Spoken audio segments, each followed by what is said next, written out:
আসসালামু আলাইকুম বন্ধুরা, আপনাদের সবাইকে স্বাগতম জানাই ডেইলি লাইফ উইথ শিমুনি পেজে। আজকে আপনাদের সাথে শেয়ার করব ঈদের ছুটিতে আমার ছেলেকে নিয়ে আমরা ফ্যামিলি সহ ঘুরতে গিয়েছিলাম মিরপুর 1 নম্বরে অ্যাস্ট্রোকেটে। অনেকদিন থেকেই চিন্তা করতেছিলাম আমার ছেলেটাকে এখানে ঘুরতে নিয়ে যাব। ওদের পেজটাকে আমি অলমোস্ট লম্বা সময় থেকেই ফলো করতেছি। ওদের রাইডগুলো ফেসবুকে দেখে ভালোই লেগেছে। তো আজকে আপনাদেরকে এখানে ঘোরাফেরার অভিজ্ঞতা এবং সমস্ত কিছুই শেয়ার করব। আমার ছেলে তো এখানে যে খুবই এক্সাইটেড, সে বারবারই এটাকে বলে জাস্ট জাম্পিংয়ে যাব, জাস্ট জাম্পিংয়ে যাব। লিফটেও সে খুব এক্সাইটেড ছিল পোস্টারটা দেখে। আমরা ওখানে খুবই তাড়াতাড়ি পৌঁছে যাই। ওখানে যাওয়ার পরে তেমন কোনো ভিড় ছিল না, কারণ মাত্রই তারা ওপেন হয়েছিল, এটা তাদের ওপেনিং টাইম। তাদের রাইড ছিল পর্যাপ্ত, অর্থাৎ আপনি এখানে বাচ্চা নিয়ে 3-4 ঘন্টা এখানে সময় অতিবাহিত করতে পারবেন। শুরুতেই আমার এবং আমার ছেলের একটাই নেশা গাড়ির, সেটা দিয়ে আমরা শুরু করি। এখানে সে স্টিয়ারিং হুইল পেয়ে খুবই খুশি ছিল। সে প্রথমে বসতে যাচ্ছিল না, আমি চালাচ্ছিলাম। এরপরে আমাকে উঠিয়ে সে নিজেই খেলা শুরু করে, দেখতে পাচ্ছেন। এরপরে আমরা তাকে নিয়ে যাই আরেকটি রাইডে, বাম্পার কার, যাতেও সে খুব আনন্দ পায়, মজা পায়। দেখতে পাচ্ছেন আমরা ছাড়া কেউ নেই বাম্পার কারের এখানে, কারণ মাত্রই ওপেন হয়েছিল, শুরুতেই বললাম। তো ভিড় না থাকা অ্যাকচুয়ালি ভালো হয়েছে, আমরা প্রত্যেকটা রাইডই সময় নিয়ে এনজয় করতে পেরেছি। আর এখানে খরচটাও তেমন না, প্রতি রাইডে ম্যাক্সিমাম রাইডে খরচ 100 টাকা জন প্রতি।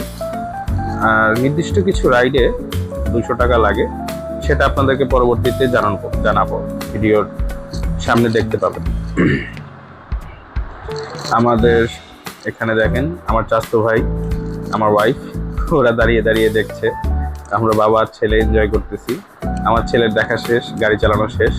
সে হচ্ছে এই জায়গাটার প্রতি আকর্ষণ তার সবচাইতে বেশি, কারণ এর আগে সে বাবুল্যান্ড এবং অন্যান্য জায়গায় বল দিয়ে খেলেছে। স্লাইড তার খুবই পছন্দের। রিসেন্টলি কক্সবাজারেও সে ওই হাওয়া দিয়ে ফুলানো স্লাইডগুলোতে খুব এনজয় করেছে। তো সে এখানে এসে খুবই হ্যাপি। আসলে অনেকদিন পরে ওকে বাসার বাইরে নেওয়া হয়েছে ছুটির ভিতরে, সচরাচর বাইরে যাওয়া হয় না। দেখতেই পাচ্ছেন সে স্লাইডে বারবার খেলছে। এখন সে জাস্ট জাম্পিং করতেছে, যেটা সে সবসময়ই বলে। এখানে যাওয়ার উদ্দেশ্যে সে বলতে চায় জাস্ট জাম্পিংয়ে নিয়ে যাবে পাপা, জাস্ট জাম্পিং। তারপরে ওদের এখানে আপনার এই বাচ্চাদের, আসলে এটা একটু ছোট বাচ্চাদেরই, বেশি ছোট বাচ্চাদের জন্য এখানে আপনার ওই প্লাস্টিকের গুলি দিয়ে রেখেছে। ওরা এখানে বাচ্চারা বসে বসে খেলতে পারবে, বড়দের ভিতরে আলাও না। আমার ভাই ঢুকেছিল, ওকে বের করে দিল। আমার ছেলেরও খেলা হয়ে গেছে, জিনিসগুলোর পায়ে লাগতেছে, খুব বিরক্ত, ও বের হয়ে আসতেছে। ওইখান থেকে আবার চলে যাবে স্লাইডে। তার আসলে মূল নেশার জায়গাটাই হচ্ছে স্লাইড, সে স্লাইডটাকে খুবই পছন্দ করে। এবং এখানে আরো বাচ্চাদের অ্যাক্টিভিটিসের জায়গা আছে। আমার ছেলে কিছুটা ভয় পায়, যার জন্য এই স্লাইডের সম্পূর্ণ অংশটা সে ব্যবহার করেনি বা ইউজ করেনি। এই স্লাইডটা দিয়ে তো সে নামবেই না, কারণ এটা আটকানো। সে বারবার সিঁড়ি দিয়ে উঠছে, ওখান দিয়ে নামতেছে। আর এখানে একটা ছোট্ট গাড়ি রাখা ছিল, তার প্ল্যান ছিল ছোট গাড়িটা নিয়ে এসে স্লাইড দিয়ে নামবে। অনেক কষ্টে তাকে ফেরানো হয়েছে। এই বল গানটা আসলে নষ্ট, এটা কর্তৃপক্ষ কোনো কারণে হয়তো বন্ধ করে রেখেছে। সে খুব এক্সাইটেড ছিল এটা ব্যবহার করার জন্য, কিন্তু আসলে সে পারলো না, দেখতেই পাচ্ছেন। সে আবার এখন চলে যাচ্ছে কিছু অ্যাক্টিভিটিসের দিকে, যেটা সে ভয় পেয়ে আর করে না। অর্থাৎ এই যে গ্যাপগুলো দেখতে পাচ্ছেন, সে ভেবেছে এই গ্যাপ দিয়ে সে পড়ে যাবে। তাকে অনেক বলার পরও সে সাহস পায় নাই এখান দিয়ে ঢোকার জন্য। পরবর্তীতে তাকে আমরা নিচে নিয়ে আসি। এখানে এই যে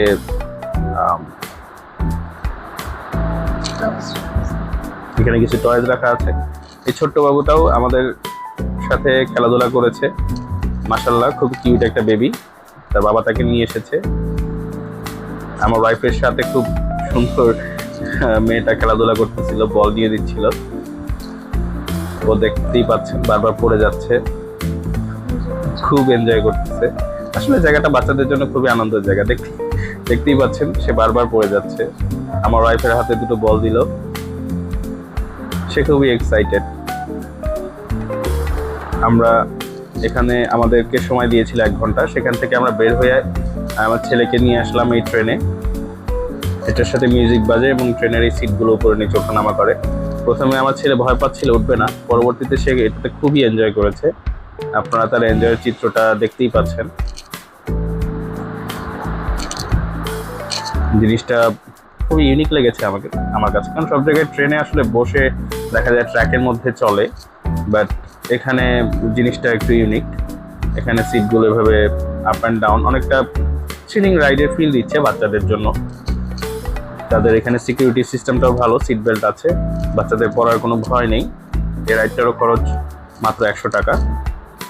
আর একটু আগে আপনারা যেই আলাদা জোনটা দেখলেন সেটার খরচও তেমন বেশি না। এই রাইডটা হচ্ছে অ্যাস্ট্রোকারের সবচেয়ে বড় আকর্ষণ। ফেসবুক পেজেও আপনারা তাদের পোস্টে এই রাইডটা গিয়ে দেখতে পারবেন। আমরাও মূলত এই রাইডটার উদ্দেশ্যে গিয়েছিলাম, কারণ এখানে ফ্যামিলি সহ এনজয় করা যায় রাইডটা। এখানে মিউজিক বাজে, পাশাপাশি রাইডটা এভাবে ঘুরে এবং ওঠানামা করে। দারুণ একটা ফিল পেয়েছি আমরা সবাই। আনাস এটাতে উঠতে ভয় পেয়েছিল, বাট পরবর্তীতে আমরা সবাই মিলে একসাথে এটাকে এনজয় করি। খুবই সুন্দর একটা মুহূর্ত কেটেছে রাইডটার মধ্যে।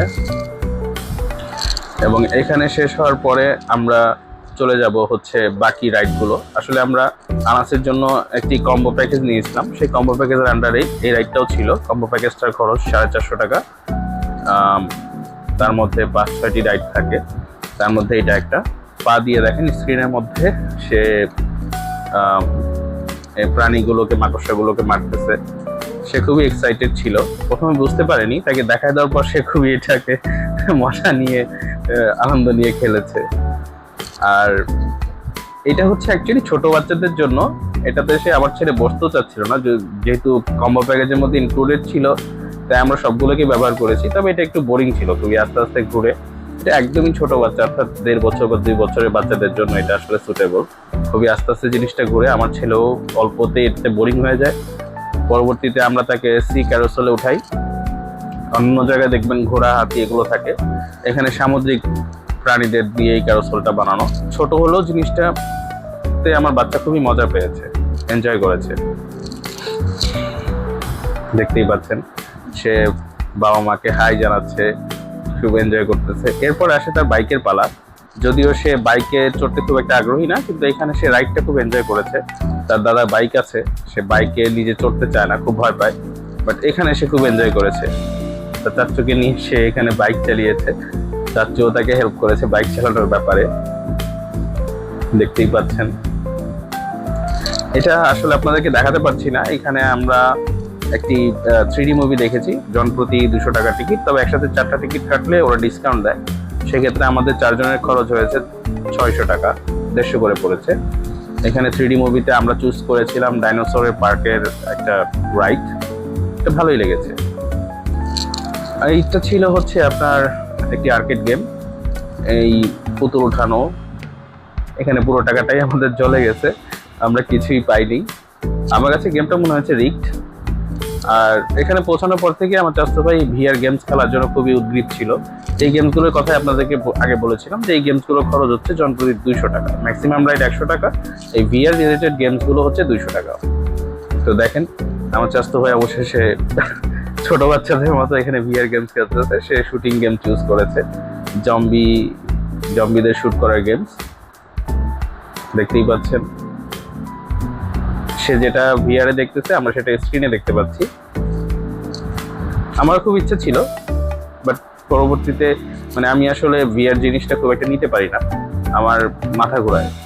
ওই 3D সিনেমাটা দেখেই আমার মাথা ঘোরাচ্ছিল, এর জন্য আমি আর সাহস করে গেমসটা খেলিনি, ওর খেলাটাই দেখলাম। আমার বাচ্চাও খুব এনজয় করেছে। আমার বাচ্চা দেখাচ্ছিল তার চাচু ডিসুন খেলতেছে। আমি আবার জিজ্ঞাসা করলাম কিভাবে খেলে, সে যে দেখাচ্ছে ডিসুন খেলতেছে চাচু। যাই হোক, অবশেষে সামির গেমস খেলা শেষ হলো। আমার ছেলে আবার তার নেশার জায়গায় ফেরত এসেছে। গাড়ি তার খুব একটা নেশার জায়গা, সেই রেসিং গেমটাকে খুবই পছন্দ করেছে এবং সে আসার আগে আরো 2 বার সেই রেসিং গেমটা খেলেছে। দেখেন না, সে স্টিয়ারিং ধরতেই দেবে না কাউকে, সে নিজের ইচ্ছা মতো স্টিয়ারিং ঘোরাচ্ছে, খুব এনজয় করেছে আর কি। তবে একটা জিনিস বলতে হয়, ওর হাইটটা তো যতটুকু, তাতে পাটা আসলে এক্সেলেটার পর্যন্ত পৌঁছায় না। তো ওর হাইটে যে বাচ্চারা আছে তাদের ক্ষেত্রে ওই যে আমার চাচাতো ভাই যেভাবে হেল্প করতেছে, এক্সেলেটার কিন্তু ও চেপে দিচ্ছে, আর আমার ছেলে শুধু স্টিয়ারিংটা ঘোরাচ্ছে। মূল বিষয় হচ্ছে আসলে এখানে এনজয় করা, যে জিনিসটা আসলে আমরা সবাই করেছি। ঈদের ছুটিতে আসলে বাসায় সবাই অসুস্থ ছিল, আমরা ঢাকায় ছিলাম, কোথাও যেতে পারিনি। তো অনেকদিন থেকেই ভাবছিলাম, আমার আব্বাও বলতেছিল ওকে নিয়ে একটু ঘোরার জন্য। তো অবশ্যই একটু সুস্থ ফিল করে আমরা আসলে ঘুরতে বের হই ওকে নিয়ে। এটা ছিল হচ্ছে স্টিক হকি। এখানে আমি আর আমার ছেলে মিলেও আসলে জিততে পারিনি, উল্টা আমার ভাইয়ের কাছ থেকে 3টা গোল খাই, সরি 3টা গোল খাই অ্যাকচুয়ালি। তবে মূল বিষয় হচ্ছে আমার ছেলে খুব এনজয় করেছে, এই গেমটাও তার খুব ভালো লেগেছে। এটাই ছিল আমাদের এখানে শেষ গেম। এরপরে আমার ওয়াইফ বলল সে খুব টায়ার্ড, ক্লান্ত, তার একটু বিশ্রামের প্রয়োজন। তো এখানে বিশ্রামের জন্য ম্যাসেজিং চেয়ারও আছে। তো 100 টাকা দিলে আপনি এখানে 15 মিনিট ম্যাসেজিং চেয়ারে বসে আরাম করতে পারবেন। এখানে আপনার হাত পা থেকে শুরু করে মাথা, সারা শরীর ভাইব্রেশনের মাধ্যমে মেসেজ হয়। আমার ওয়াইফ খুব রিল্যাক্স ফিল করে 15 মিনিটের মেসেজ নেওয়ার পরে। তো আমরা এখানে ঢুকেছিলাম মোটামুটি 2টোর দিকে, এখন অলমোস্ট 5টা, সাড়ে 5টা বাজে। আমরা সবাই টায়ার্ড, ক্ষুধার্ত। ছেলে আমার আসবে না, তাকে অনেক বুঝিয়ে বের হলাম বাসায় যাওয়ার উদ্দেশ্যে, তাকে প্রমিস করে যে আবার তাকে ইনশাল্লাহ নিয়ে আসবো, হয়তো এখানে অথবা অন্য কোথাও। তবে আমাদের প্ল্যান আছে নেক্সটে বসুন্ধরাটা ট্রাই করার। এটা আপনারা যদি আসতে চান মিরপুর 1-এ জমজম কনভেনশন সেন্টারের বিল্ডিংয়েই আপনারা এখানে পৌঁছাতে পারবেন, অ্যাস্ট্রোকেট। আশা করি স্বল্প খরচে মধ্যবিত্ত ফ্যামিলির জন্য বাচ্চাদের বিনোদনের একটা ভালো জায়গা। পরিশেষে আমরা উবারের গাড়ি নিয়ে বাসায় ব্যাক করছি। তবে শেষ ফিনিশিংটা আসলে ওইভাবে ভালো হয়নি। আমাদের একটা গাড়ি ছিল প্রোবক্স, এসি কাজ করছে না, গাড়িতে ফ্যান চলছে দেখতে পাচ্ছেন, সেই ফ্যানের বাতাসও পর্যাপ্ত না। অবশেষে আজকের মতো শেষ করছি।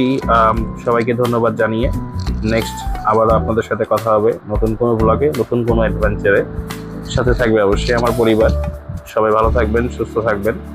আল্লাহ হাফেজ, আসসালামু আলাইকুম।